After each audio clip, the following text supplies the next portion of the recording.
Jasmine Crockett walked into that room the way she always does, composed, deliberate, and absolutely certain of what she was carrying. And what she was carrying that morning wasn't just paperwork. It was a wrecking ball wrapped in a manila folder. But let's go back to where this story really begins, because nothing this significant happens without a long and winding road that leads to it. Before the sun had fully risen over Washington, Donald Trump was already in the Oval Office.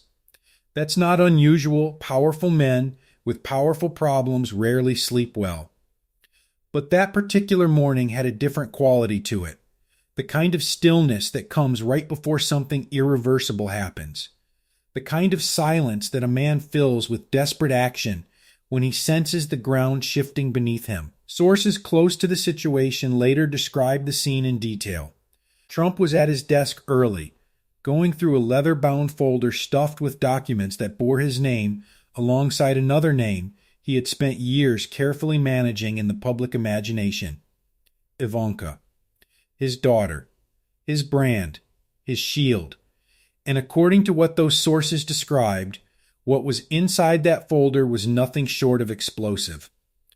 Financial records, foreign signatures, wire transfer authorizations connecting the two of them to deals that the public had been told, repeatedly and under oath, were hers and hers alone. He had told the American people a very specific story. Ivanka was the independent businesswoman. Ivanka ran her own deals. Ivanka was separate from his world of controversy and accusation. The narrative had been polished over years, repeated until it felt like fact, but paper doesn't care about narrative. Numbers don't rearrange themselves to fit the story you prefer. And signatures, particularly signatures on legal documents, have a way of surviving long after the man who wrote them wishes they wouldn't. The instruction he gave that morning, according to those same sources, was as simple as it was incriminating. Destroy them. Shred them. Make them gone. Because the one person he did not want seeing those documents was already on her way to a committee room with copies of her own. Jasmine Crockett had been circling this case for the better part of a year. Anyone who has watched her work knows that she operates with a particular kind of patience that most people mistake for hesitation. She doesn't move until she's certain. And when she moves, she doesn't stop. That morning, her investigative team brought her something that stopped even her in her tracks. An anonymous delivery, no sender, no return address, containing photocopied documents that matched exactly the kind of financial evidence she had been chasing through dead ends and vanishing paper trails for months. There it was, his signature, her name, account numbers, project dates. The kind of specific, verifiable detail that doesn't come from imagination. And then there was the photograph, a single glossy print that told a 1,000-word story in complete silence. Trump at a table in what appeared to be a luxury hotel suite abroad, leaning over a stack of papers, pen moving across the page. Ivanka beside him, close, actively engaged, pushing documents toward him with the comfortable ease of someone who belongs at that table. And standing behind them, two foreign officials watching the whole thing like witnesses at a ceremony that was never supposed to be photographed. Crockett studied that image for a long time, not because she was surprised, but because she understood what it meant and what it would do when placed in front of the right people in the right setting. She made calls. Her team packed folders with precision. And by midday, she had secured time inside a closed-door committee hearing that Trump had been required to attend. The trap, if you want to call it that, was already set. It had been set by his own hand, years ago, every time he signed his name to something he later denied. Word travels fast inside Washington when something is about to happen. By the time Trump arrived at the committee room, his inner circle already knew Crockett had something. What they didn't know, what he didn't know, was exactly how much. That uncertainty, that gap, between knowing you're in danger and not knowing how deep the water is precisely where Jasmine Crockett does her best work. He came in the way he always comes in. Big energy. Handshakes. The performed confidence of a man who believes the room belongs to him simply because he walked into it. He worked the crowd, smiled at allies, and kept his expressions locked in the familiar performance of a man who has never once been genuinely rattled. But people who were in that room that day noticed something. His eyes kept finding their way back to the folder sitting in front of Jasmine Crockett, just a plain brown folder. Nothing written on the outside, nothing flashy about it at all. And yet he couldn't stop looking at it the way you can't stop touching a tooth you think might be loose. She didn't look at him. Not yet. She organized her materials with the calm efficiency of someone who has already won and simply hasn't announced it yet. When the chairman opened the floor to her, Jasmine Crockett stood without urgency. She let the room settle. She let the silence do its work. And then she began. Not with pleasantries. Not with the kind of procedural throat clearing that fills hearing rooms on ordinary days. She began with a statement so direct and so specific that the entire room seemed to inhale at the same moment. "Mr. President," she said, looking at him without flinching, "I have documentation proving that you and Ivanka Trump were joint participants in foreign financial agreements. Agreements that you personally swore, under oath, had nothing to do with you." She let that land. Then she placed the first document flat on the table so the committee, the cameras, and every person in that room could see it clearly. 2 signatures. 1 transaction. $48 million moving across borders to a foreign development partner on a project that Trump had told the American public was entirely Ivanka's initiative. His name was there in black ink, unmistakably, irrefutably, right alongside hers. Trump's response was immediate and completely predictable. "Documents can be forged," he said. His voice carried the practiced dismissal of someone who has used that same defense so many times it has become reflex. Jasmine was ready for that too, which is exactly why, she said, not missing a beat, "I also have the photograph." The image that appeared on the projection screen in that committee room was not grainy. It was not ambiguous. It was not the kind of thing you could squint at and argue about. It was crystal clear. 2 people at a table, both actively signing the same set of documents. Both present, both engaged, both very much part of whatever was happening in that room on that date. The chairman looked at the image. Then he looked at Trump. He asked, calmly and formally, whether the man in the photograph was him. Trump's smirk, the one that had been sitting on his face like a piece of furniture since the hearing began, disappeared for approximately 3 seconds. 3 very visible, very telling seconds. Then he recovered and said the image had been altered. Crockett was already sliding the next document forward before he finished the sentence. A hotel guest registry from the exact date and location visible in the photograph. 2 presidential suites. 2 names. Security detail listed by name. All of it pulled from public business records obtained through entirely legal channels. "These are not manipulations," she said. "These are records." Trump's response escalated. His voice got louder. His language got sharper. He used words like ridiculous and witch hunt, familiar vocabulary that his supporters had come to hear as strength and his critics had come to hear as panic. He pointed his finger at her. He talked about how long he had been targeted, how unfair everything was, how she was making a name for herself at his expense, and Jasmine Crockett stood there and absorbed every word of it without moving an inch. "The only person who needs to be careful," she said quietly, when he paused long enough for her to speak, "is the man sitting in that chair who keeps pretending those documents don't carry his signature." What happened next is what people who were in that room will be describing for years. Crockett paused. She looked down at her folder. She took exactly the kind of breath that signals something significant is about to be said. And then she said it. There is one additional detail in these documents that I want to address directly, she said, because it touches on something far deeper than financial misconduct. Mr. President, according to the evidence before this committee, Ivanka Trump is not your biological daughter.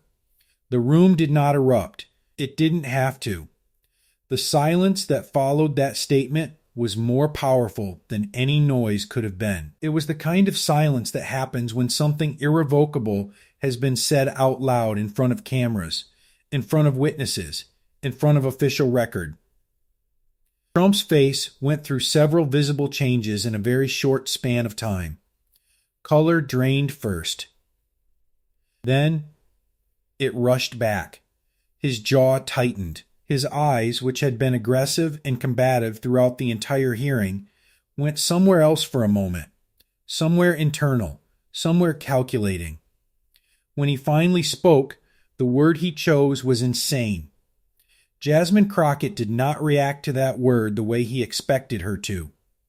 If I'm wrong, she said evenly, then none of these financial arrangements make sense, because the legal shield that protected both of you, the family relationship that justified the combined asset management, the shared accounts, the coordinated foreign dealings, that shield only works if she's your daughter. And if she isn't, then what you've been calling family business is something else entirely. It's a business partnership. And business partnerships have legal disclosure requirements that you have not met. She sat back down. She didn't raise her voice. She didn't need to. Trump said nothing for 37 seconds. People in that room counted. Some of them talked about it afterward.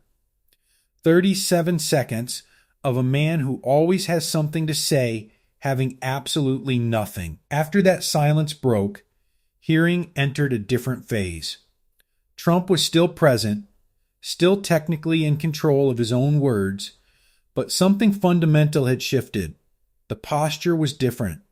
The energy in the room was different. His allies were looking at their phones and their shoes instead of at him.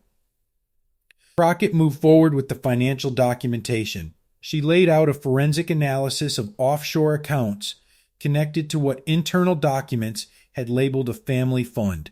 The analysis showed a pattern, transfers in irregular amounts, calibrated carefully to stay beneath automatic reporting thresholds.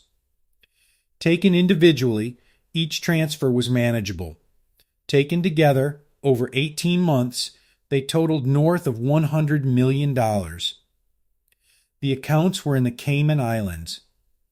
The beneficiary codes tied back to a passport registered to Ivanka Trump. The wire transfers had been co-authorized by Trump himself. You didn't just help her succeed, Crockett said, her voice carrying a precision that made every word feel like a scalpel. You created a financial structure specifically designed to avoid legal scrutiny. And when scrutiny got close, you leaned on the family relationship to reframe it as something personal rather than something criminal. Trump tried to laugh again. It didn't land the same way it had at the beginning of the hearing. A man helps his daughter and suddenly it's a crime? It's not helping your daughter when she's not your daughter, Crockett replied. It's helping your business partner. And your business partner, in this case, was receiving funds from entities that federal investigators have flagged for activity connected to arms trafficking. The word trafficking hit the room like a stone hitting still water, the ripple going out in every direction, reaching every face, changing every expression. Crockett produced a sworn affidavit from a former executive who had worked inside the Trump Organization for over a decade. In that statement, the executive recounted a private conversation in which Trump had allegedly described the arrangement with Ivanka, using a phrase so specific and so revealing that it had stayed with the witness ever since. It's not about blood, Crockett read from the statement, holding it up so the committee could see it. It's about the brand. That sentence did something to the room that no amount of financial documentation had managed to do. Because financial documents are abstract. Numbers are abstract.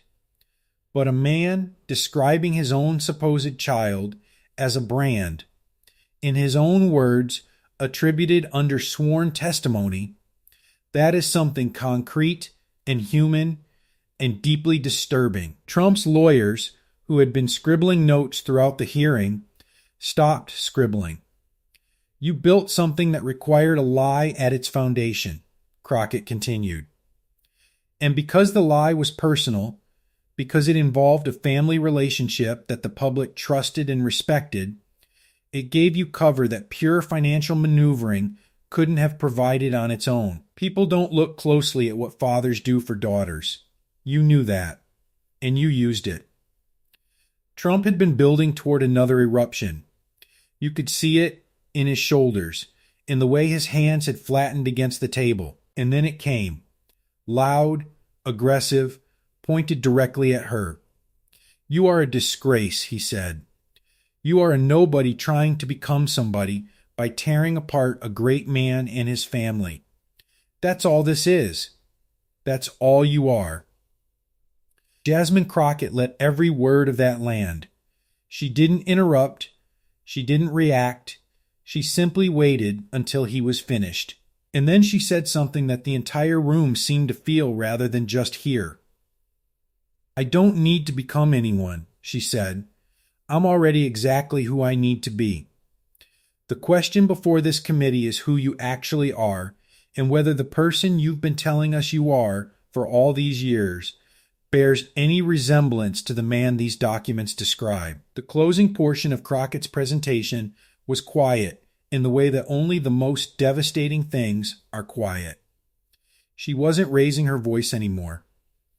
She wasn't reaching for drama. She was simply laying the final pieces of a picture that had been assembling itself throughout the entire hearing. The last document she presented bore the seal of the United States Treasury Department. It was the summary page of a full forensic audit. The kind of document that takes months to produce and years of behavior to generate. She slid it toward the chairman without ceremony. He looked at the cover. His expression did not change, but something behind his eyes did. This is the complete picture, Crockett said.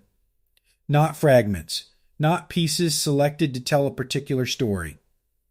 The full forensic record of where the money came from, where it went, who authorized it, and what it was used for. And it tells a story that is consistent across every single document I have presented today. A story about a man who decided that the rules applied to other people, who built a financial structure around a personal lie, who took money from sources that no American public official should ever be connected to, and who did all of it while standing in front of the American people and asking for their trust. Trump was looking at the table, not at her, not at the chairman, not at the cameras, at the table.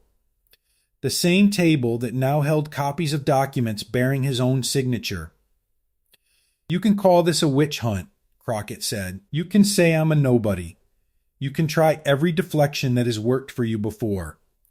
But what you cannot do, what no one in this room can do, is make those signatures disappear.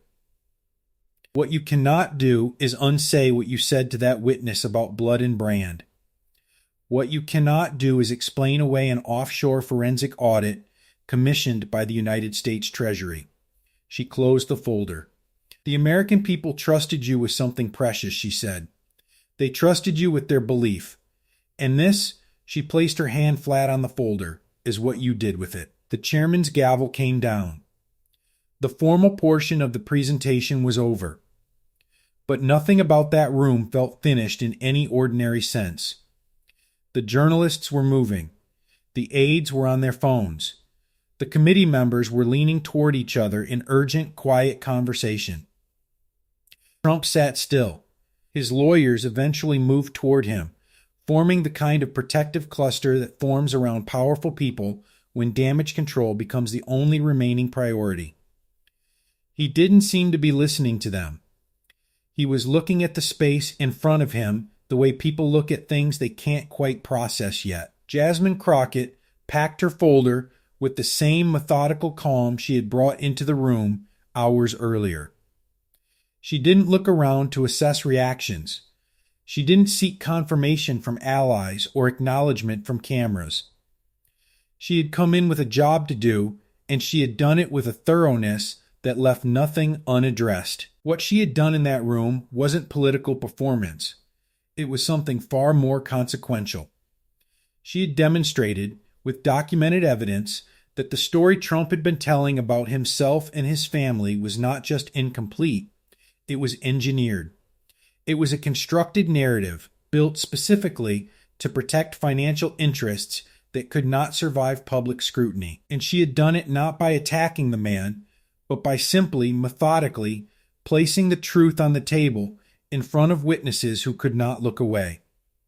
There is a particular moment in every significant political reckoning when the outcome becomes visible before it is official. When the posture of the room shifts, when the language changes, when the people who have been standing behind someone start making calculations about how far behind him they actually want to be. That moment happened in that hearing room. People felt it. The journalists felt it. The committee members felt it. Even the aides who had been furiously working their phones fell quiet for a few seconds and just absorbed what they were witnessing. A man who had operated for decades from a position of total confidence, who had treated accountability as something that happened to other people, who had turned deflection into an art form and made loyalty to his narrative a precondition of being near him. That man sat in a government hearing room and had nothing to say for 37 seconds. 37 seconds doesn't sound like much, but in the context of who Donald Trump is and how he operates, it was an eternity. It was the sound of an argument collapsing from the inside. Jasmine Crockett did not celebrate. Important to understand about her. She didn't hold up the folder like a trophy.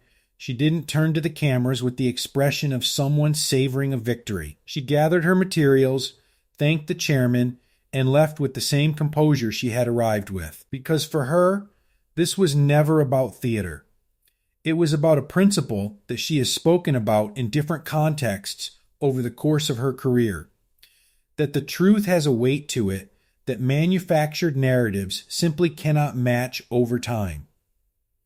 You can suppress it, redirect it, bury it under noise and distraction. But it persists.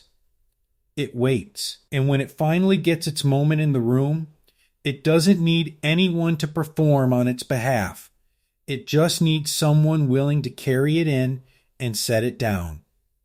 That is what Jasmine Crockett did that morning. She carried the truth into a room where a man had spent years keeping it out, and she set it down with such precision and such thoroughness that there was simply no angle from which it could be dismissed. The ripple effects of what happened in that hearing room extended far beyond the walls where it took place. In the hours and days that followed, the conversation changed, not just in political circles, but in the broader public consciousness. Because what people had seen, even those who had come to the story with existing opinions firmly in place, was something that transcended partisanship. They had seen a woman with documents face a man with decades of practiced deflection. They had seen the documents win. They had seen what it looks like when preparation meets power and preparation holds its ground. They had seen Jasmine Crockett stand in a room where every tool of intimidation had been deployed against her and respond to each one, not with emotion, not with escalation, but with evidence. And they had seen Donald Trump go silent. 37 seconds of silence from a man who has never been at a loss for words. 37 seconds that said more than hours of testimony. 37 seconds that became the defining image of a political moment that will not be forgotten. History does not always announce itself clearly. Sometimes it arrives in the form of a plain brown folder carried by a woman who has done her homework. Sometimes it shows up not as a grand speech or a dramatic confrontation, but as a series of documents placed methodically on a table until the cumulative weight of them becomes impossible to ignore. What Jasmine Crockett accomplished that day was not just a political victory. It was a demonstration that accountability is still possible, that the truth, carefully documented and clearly presented, can reach places that rhetoric and outrage cannot. That power, no matter how long it has operated without consequence, is not immune to the simple, stubborn persistence of people who refuse to stop looking. The folder is closed now. The hearing room is empty. But what was said and shown inside those walls has taken on a life of its own. The evidence exists. The record exists.